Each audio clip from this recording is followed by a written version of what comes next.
Kalat ngayon sa social media ang di umanong video leak na kung saan itong si Gutesa ay tinakot di umano ni Junior para bumaliktad. Ibig sabihin yan, kung sakaling totoo man to, ay scripted ang ginawa nila ngayon. At ang katotohanan, yung nauna niyang sinabi sa Senado. So ito, panoorin po natin ang post po ni Jojo de Guzman. Kayo na pong bahalang humusga kung totoo man ito.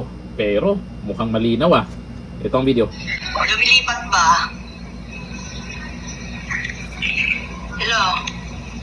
Ay, nandito ka na? Matulog ka na? Ano yan? Nandiyan ka sa kwarto? Ha? May na mo. Nakasakasama mo siya. Nagingi siya, nagingi. Tumawag si kuya. Pinukumusta ka? Ulitin mo daw yung sinabi mo kanina na yung binibidyoan ka para may record. May record kami, i-record namin.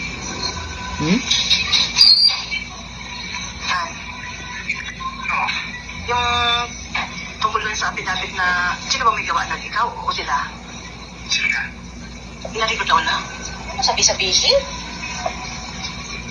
O, sabihin mo kung ano nangyari doon para may record namin.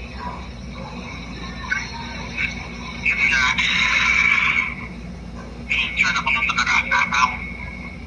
Tapos pinasa ko yung statement na may mga sinigit sila na hindi man totoo. Nako. Na ininiin nila si Matwin na pati si Pinso. Nako. Na sinabi nila na sa statement na pinagatuan ako ng pira, babayaran ako. At sinabi pa daw na hindi kasi wala akong alam doon sa kinibili doon sa bahay ni Rumanes. Nako.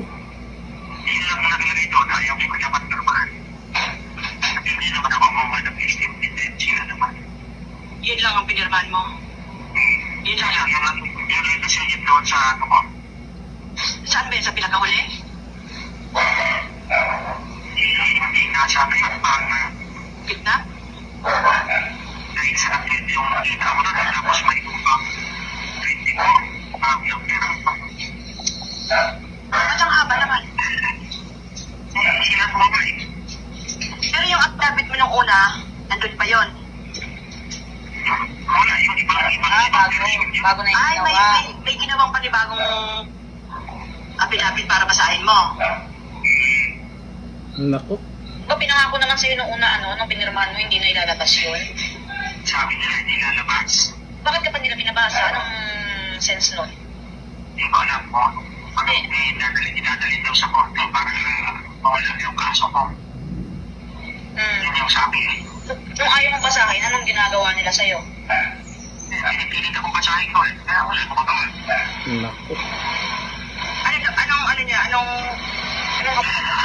Anong kapalit ng pag hindi mo binasa? Para daw manahimik na kayo. Wala na magbubulo dyan sa inyo. Wala naman ang gusto sa amin, Kaya nga. Sa totoo lang, Han, wala nang gugulo sa amin. Sila lang ang gugulo sa amin. Sila ang gumagawa ng ng paraan para manggulo. Sila nananakot sa amin eh. Kaya sabi ko sa'yo nung nakaraan. Gusto ko naman magpagulong-gulo na yung utak ko eh. Hindi na ako makatulog. Mag-ano ka muna, bago ka matulog, minum ka muna maligang na tubig. Para ma-relax yung muscle mo. Stress pala si Gutesa. Nakaraan po ay lumabas na rin itong video na to. Ngayon kasi napag-usapan itong pagbaliktad ni Gutesa.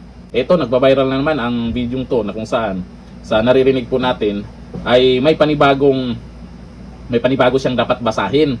Kailangan daw talagang basahin. Tapos dinidiin sila Marcoleta. Itong video na to, di ko lang alam kung inilabas din po ito sa mga media para naman mapanood ng karamihan kung ano yung nangyayari ngayon. Grabe talaga no? Gagawa sila ng paraan para yung mga witness ay manahimik lang. Pero hindi nila alam yung bawat galaw nila nakabantay ang taong bayan. Dito lang, thank you. Bye-bye.